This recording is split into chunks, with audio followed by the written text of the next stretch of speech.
Welcome to my channel. Scare today. Before moving to channel, punch my subscribe button. When I was 20 back in 2018, I went on a backroad camping trip with some friends. There were 5 of us in the group, all buddies from high school.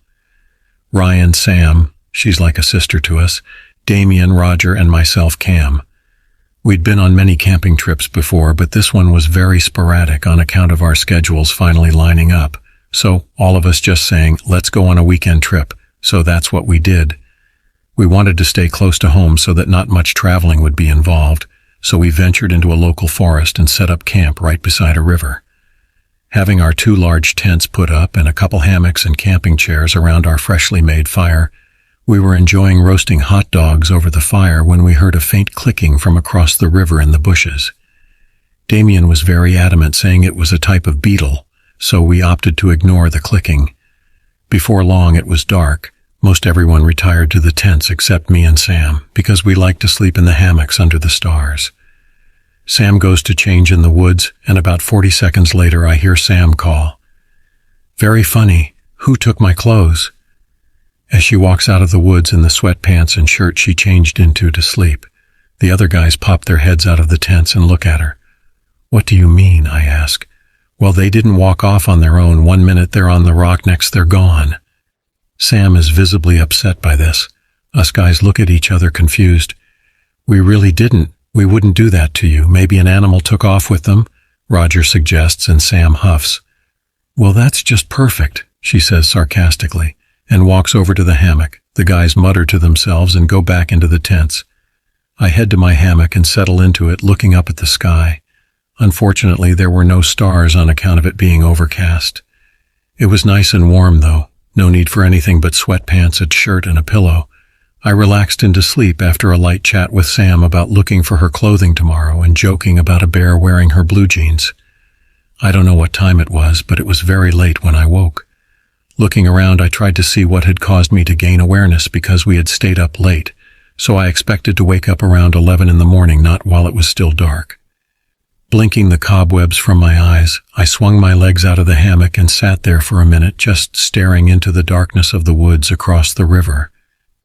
I thought I could see something floating down the center of it, and curious, I grabbed a flashlight from my rucksack and went over to check it out, shining the light at the bobbing object in the water. I could see red in the water, and what looked like a person face down.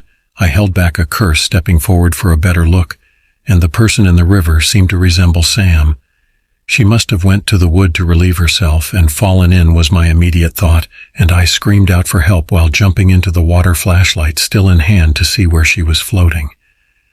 The current was faster than I expected, and the river deeper than I thought, the slippery rocks making me crash through the water violently. But I managed to reach her and drag her towards the opposite bank, because it was closer than the one I had come from. I yanked her from the water and to the shore and started clearing her hair from her face, searching for her breath and any wounds she might have. I felt a faint breath coming from in and out her nose as I heard the rest of my friends arrive on the other side of the river, half asleep and shining flashlights at me, blinding me in the process. "Cam, who is that?" Ryan screams at me, starting to walk into the river himself while the others kept blinding me with their flashlights. "I think Sam fell into the river and bumped her head," I yelled back. "What do you mean I'm right here?" I hear Sam's voice from across the river, and my blood runs cold. She turns the flashlight to show herself. "Then who?" I stutter, and look down at the thing in my arms that looked to be Sam's twin and wearing clothes Sam was wearing from today, but not the sweatpants and shirt she had changed into to sleep. It took her clothes. A clicking noise emanates from its mouth like a laugh, and it opens its eyes. Its eyes look so bloodshot that they are almost black, like congealed blood had gathered around the iris, and this Sam was too pale. I try to scramble away from it, but it grabs my arm, squeezing its grimy fingernails into my skin as it rolls onto all fours. It starts pulling me. I fall onto my back and scream in terror. I'm not ashamed to say I think I pissed myself, but I'm not sure because I was soaked from the river. It had me at the tree line in seconds when I noticed my friends all had rushed across the river, yelling obscenities at the thing. Ryan got to me first on account of he was already making his way to me before, him grabbing my legs. Damien, Roger, and Sam seconds later also grabbing onto my legs. I was crying at this point from the pain. Ryan lets go of my legs when he's sure that the others have a wet but strong hold of me, and pulls out a pocket knife from his track pants, flipping it open and jamming it into the thing's forearm. It lets out a shrieking, clicking cry, and lets go skittering into the darkness on all fours. I felt like I was going to black out. My arm was covered in blood. My friends were hauling me up, dragging me back into the water, Roger putting pressure on my arm, and them all yelling at each other to get across the river and to the car and truck on the other side. We abandoned everything, even our phones and Damien's expensive camera in the tents, and drove straight to the hospital. We told the police what happened there, but they tried to reassure us it was just a crazy homeless woman who attacked us, but we know better. They offered to accompany us back to retrieve our stuff because they don't know where we camped on account of it being off the beaten track. But we refused. We never went back to that place, nor have we been camping since. The scars on my arm, a deathly reminder of how I narrowly died and was only saved by my friends. We all moved away from our hometown last year except for Ryan because he has too many family ties keeping him there. I hope one day I stop seeing the thing in my dreams taking the shape of my friends. Each nightmare, it's a different friend trying to lure me into the woods. And hopefully I can stop flinching when I hear the click of a pen or anything that remotely sounds like the noise it emanated from its mouth. I am a 19-year-old non-binary person living in Ireland. I was born a female, which I believe may be part of the reason why this incident happened. Every summer for the last 3 years, I have gone to a week-long music camp. It's the best week of the summer every year, but this occurrence left me scared and confused for months. For my 18th birthday, I was given a yellow submarine-themed guitar case as I play guitar and ukulele, and was in need of a good case for the camp and general use. The town that I live in, which we'll call L, is roughly half an hour from the city, which we'll call D, where my mom works. It's also about 20 minutes from a town which we'll call R, which is key information that will come into play later. She gets the bus to and from D, and I usually meet her at the bus station when she comes in from work to save my dad making 2 trips to and from home. During camp week, I walked from the youth club where I went every day afterwards to the bus station. I had my guitar, a bag, and my ukulele with me, and so was weighed down. When I reached the bus station where I was waiting for my mom, I put everything on the ground beside me and stood leaning against the fence with my earphones in. I was listening to music and looking at the ground as I'm an extremely socially anxious person and avoid contact with strangers like the plague. I was listening to my favorite band when I noticed the shadow of a person in front of me. Looking up, there was an older man in front of me. I awkwardly smiled and said hello, hoping that he would move along quickly so I could get back to listening to my music. No such luck. He began making conversation, and I was growing more and more anxious by the minute. He says, "You like the old music, yes?" Eyeing up both my Beatles guitar case and various badges on my bag. Yeah, the Beatles are one of my favorite bands." He replied to this with, "Yeah, I thought so. I've seen you many times. You're always in the shopping center and standing here." Both of these statements are true. I have lots of Beatles photos and posters in my house in R. Would you like to come and see them?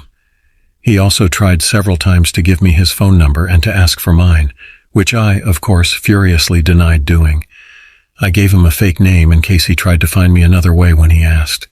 He told me his name was T and how he lives along the main street in R and all about the collection of Beatles photos that he apparently had and wanted to sell me. As previously mentioned, I'm an extremely anxious person. I was completely terrified by him knowing where I meet my mom and my now ex-boyfriend and other friends. So I simply said, I'll talk to my parents and see what they think. Finally, after me telling him I need to run and buy my bus ticket and telling him the time as he said he also had a bus to catch, he left. Of course, I didn't have a bus to catch. I picked up all my stuff and went inside the bus station, which meant I could no longer enjoy the July evening sun.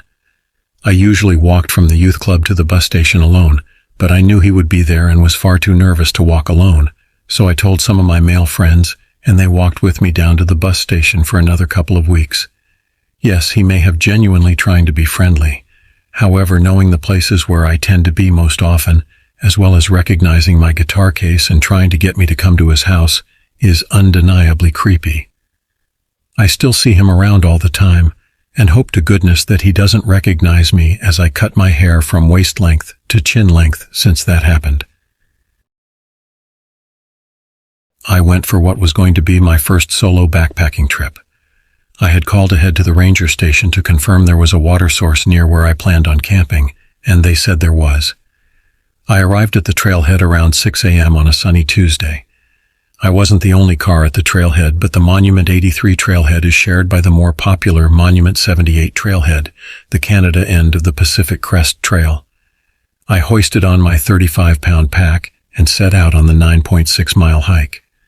Around 6.5 miles in, I passed a creek, but since there would be water at the top, I didn't refill my bottles. The road trail ended and the real trail started. The trail was now much steeper, and I drank more water. I arrived at the Monument 83 fire lookout with just 2 cups of water left and no water source. I walked in several directions, but found nor heard any water. I changed my plans to stay back at the creek after a break at the lookout. I noticed the door to the lookout was open, and I could hear voices from inside.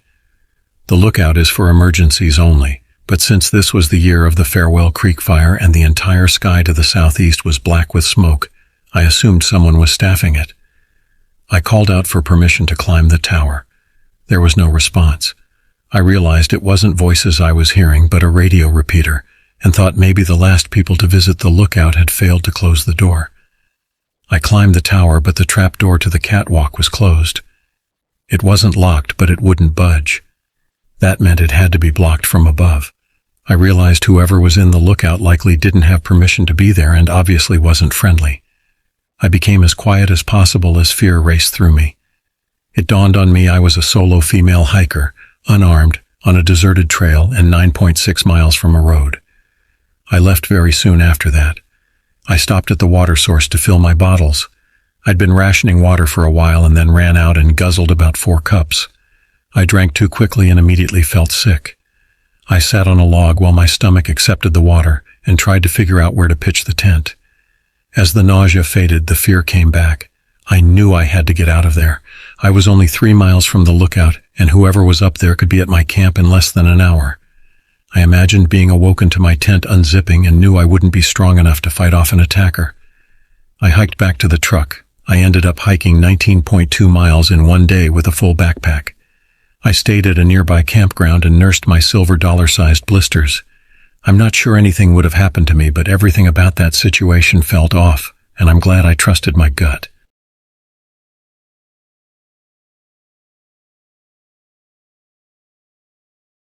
This happened to me on July 9th, 2008. We were in the Adirondacks, New York. Those mountains are a kind of wild that city folks like me rarely see. I'm an electrician by trade, name's Dalton Hayes. But that weekend it was all about getting away for the holiday, a rented cabin, some beers, and my friend Ezra since high school. The place was basic, tucked deep in the woods, right by a lake. Only way in was a rough dirt track barely fit for Ezra's beat-up pickup. We didn't care, like the isolation. Unloaded our gear, cracked open some drinks, soaking up the quiet. The perfect escape, at least we thought. That first night is when the atmosphere changed. A scratching sound at the window. Probably just a raccoon looking for scraps, we figured. But then came a thump against the back door that set us both on edge. Wrote it off as a fallen branch, though it sounded too heavy for that. Ezra joked maybe we had a Bigfoot fan out there trying to get our attention. We laughed it off, poured a couple more drinks to calm our nerves. Next morning the mood got darker. I woke with this feeling of eyes on me. Ezra swore he hadn't heard anything, hadn't slept well either, just blamed the cheap whiskey.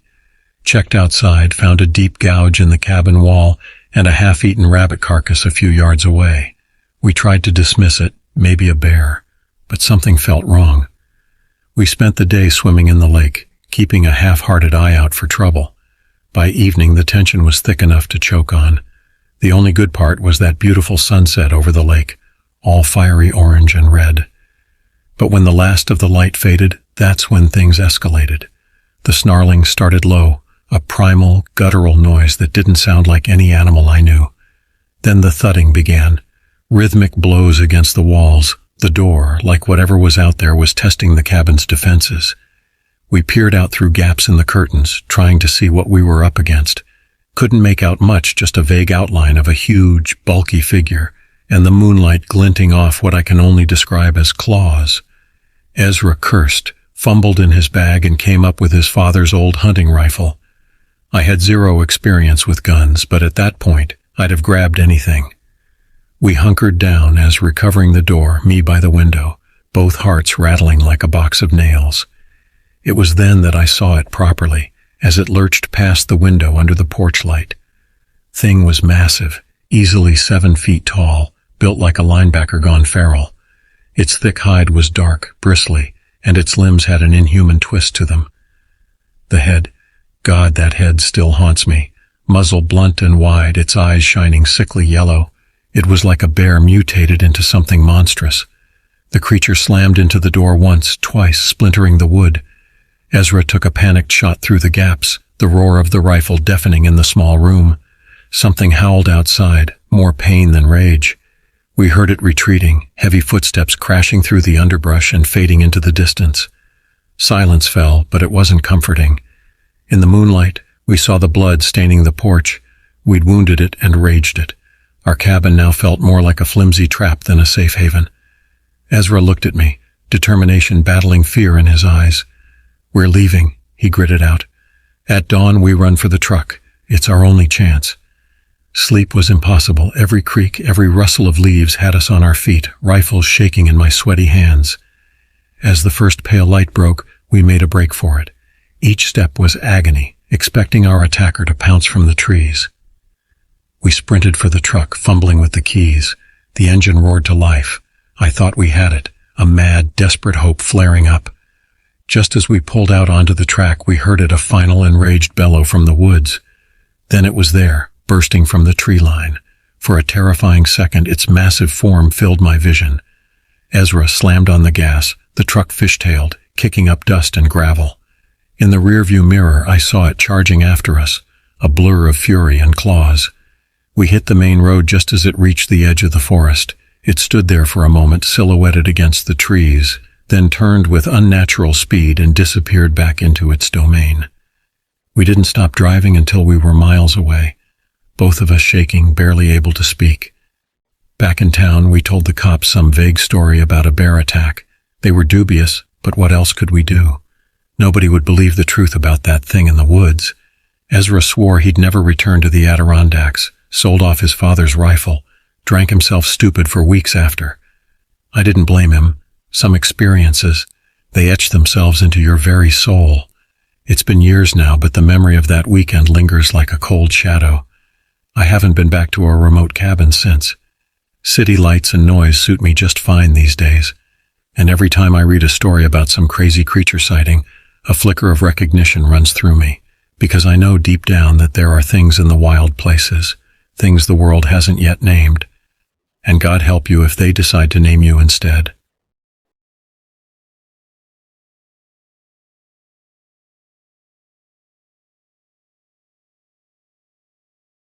This was in 1992. While there, Aaron's dad called and told him that some land that belonged to some people they knew was finally going to go up for sale. These people's grandparents or someone had finally passed on, and they had been waiting to settle things with other family members before they could sell the property. Well, now things were settled and they were about to sell it. And they said since they knew his parents, they'd cut a deal if Aaron bought it so they could skip the hassle of selling. There were people at the property that day, they said, but after that, they didn't know when they'd be back. They lived in Pittsburgh. By the way, this land was near the Pennsylvania and West Virginia borders. It was only about 40 miles from where I lived in West Virginia, so we hopped in my truck and headed to the property. We did get a little lost, but we eventually found it. Remember, this was 1992, so no Google Maps, just directions written on the back of an envelope and a big book road atlas. We got there, and we did talk with the man and woman that were there. We took some time and looked over the house, and it was pretty much in the shape you'd expect. It was rural, and the people that had lived there hadn't done much upkeep the last 10 years of their lives due to sickness, and then it had sat empty for almost a year after they had passed on. But the house had good structure, and it mostly just needed cosmetic work, so Aaron was interested. When we came back out of the house, the skies were just beginning to cloud up. We had been in the house maybe 20 minutes or so, but it was a big noticeable difference in the air than when we went in. We still wanted to look at the land, so we decided we had better hurry.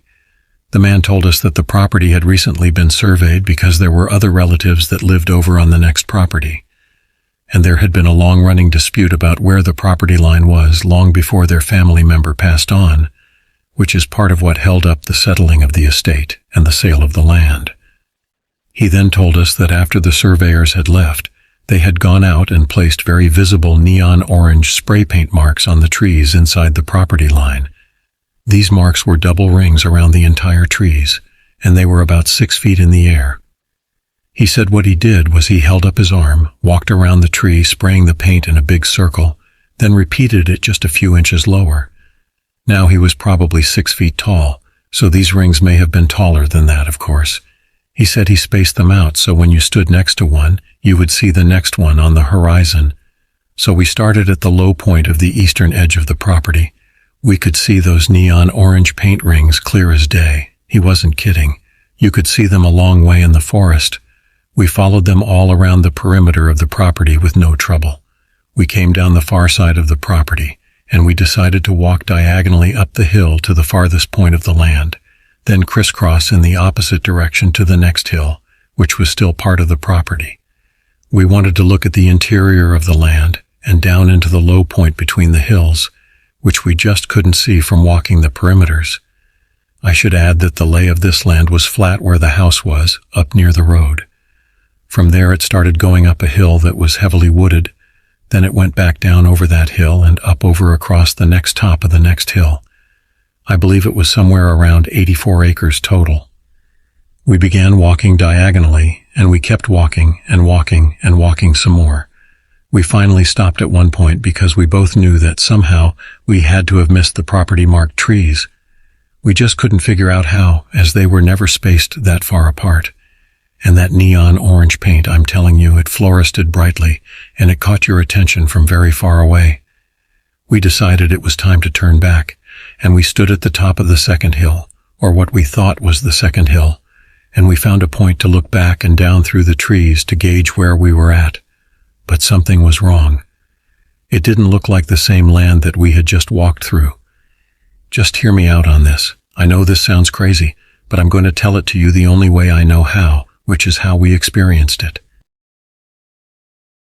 Now the whole time, the skies above us had been getting darker and darker, and we were sure it was just about to let loose with a storm any minute. Now at the exact moment that we turned around to go back, I said the land looked different, right? Well, it did. I looked over at Aaron and I saw it on his face too. He could feel something was wrong. We were not some city boys. We did not get lost in the woods. We grew up in the woods. We played ditch out in the woods with friends in the darkness, and we never got lost. We knew to take note of the land as we went along, especially if it was land we were unfamiliar with. And we both had been doing that all along. But what I saw when we turned around, I'm telling you, it was not the same terrain we had just walked through. The land I looked down on now, thicker with tree growth. I saw at once that many of the trees I saw did not seem to be the types of trees we had just walked through. The land we walked through had been mostly aspen, locust, hemlocks, and pine trees, and they weren't ancient old-growth trees either. But the trees I was looking down on now, they were huge towering oaks, cedars, hickory, and poplars. It was a very different landscape altogether. I tried to chalk it up to maybe I was tired, and maybe I had just misidentified every single tree that we had walked by on our way up to that point. But when I looked back at the trees down that hill and up through the necks that I could see, back the way that should have been where we came from, well, I'm telling you, as I did that, when I turned, it felt like I was in some kind of an electrical storm, as if all the hair over me stood up, like it did when you were a kid and you ran too fast on the carpet. Remember that? Static electricity. That's what it felt like. Now, neither of us said anything, which now looking back I find strange, because we both have admitted we both felt something right then. Instead, we just started walking. The air. Well, the air also started feeling more humid and warm as we started walking. Then there were a few bursts of very cold breezes, They would just come out of nowhere. In our area in West Virginia, well, that means we have a mean storm about to hit. When you have that warm, humid air clashing with cold air, that's the perfect recipe for dangerous weather. I mentioned it to Aaron and he said, so we started hot-footing it on down the hill. We weren't going diagonal anymore. We just went straight down. We planned to make a straight beeline. We figured wherever we bottomed out, we should be able to follow the next hill up and over and down to the house. But that didn't happen. When we got to where it bottomed out, so to speak, we suddenly walked into an open break in the tree canopy overhead. And suddenly there was sun, a lot of it. There was an open area right in front of us, maybe 100 feet wide between the tree canopies. In the middle of that area was a thin stream. It was maybe 2 or 3 feet wide and it was very shallow. But the area there showed signs that that stream was often much bigger. There were mossy rocks and dried muddy flats stretching 15 or 20 feet out, on both sides of the water. I looked left and right, and the stream ran as far as I could see in both directions. Now this made no sense. Given the path that we had taken, we would have had to cross this stream at some point on our diagonal once we came down from the first hill. Now Aaron and I talked about it. Then we decided that the only explanation for this was, well, the stream must have stopped somewhere along the way, or maybe it withered down to a little tiny trickle, and we stepped right over it, not knowing. What else could we think? That was reasonable and rational. So we decided to walk along the stream in the direction that had us heading back to the point that we would have crossed it at some point. Now we knew from the sun we were going in the right direction. We walked up the stream 100 yards or so, and suddenly we saw some shapes up ahead. By the way, the stream had gotten noticeably wider by that point, and seemed to be even wider up in the distance. We stopped when we saw those shapes. They were about 30 yards ahead of us on the side of the stream. There were 3 different shapes that I could see. They were very dark. Then I saw a fur covered. Aaron and I gave each other a look, and then he nodded over to the right, and I nodded yes back. We had been hunting together since we were boys, so I knew what that meant. Get out of sight over there. I could hold down a few branches of the bush that I was now behind, and I could look at an angle down the stream so I could see better. I was fully expecting the shapes that we saw to be bears. I mean, it wouldn't be the first time that we'd walked right up on some black bears out there in the woods, and from this distance we figured if we gave it a wide berth and went behind them, we could just continue on. That was the plan. It had worked before, and we had nothing with us but our pocket knives. We just came out to look at some land, and we just jumped up and took off right at the last second. So we had to be very careful while we were out there. The whole while we could hear little bitty splashes and some other noises coming from down the stream. When we stopped and really listened and started to look, me and Aaron just looked at each other like saying, "What the heck? No, can't be. Those dark furry things were no more bears than I am." The 3 shapes were, I believed at the time, a small family. Then I suddenly saw there was actually a 4th one I had not seen. It was very small, and it was sitting on the other side of one of the larger ones that was sitting on the side of the stream. There was also a very large one. I took it to be the male. It was sitting behind the group.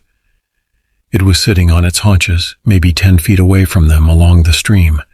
It seemed to be keeping watch over them.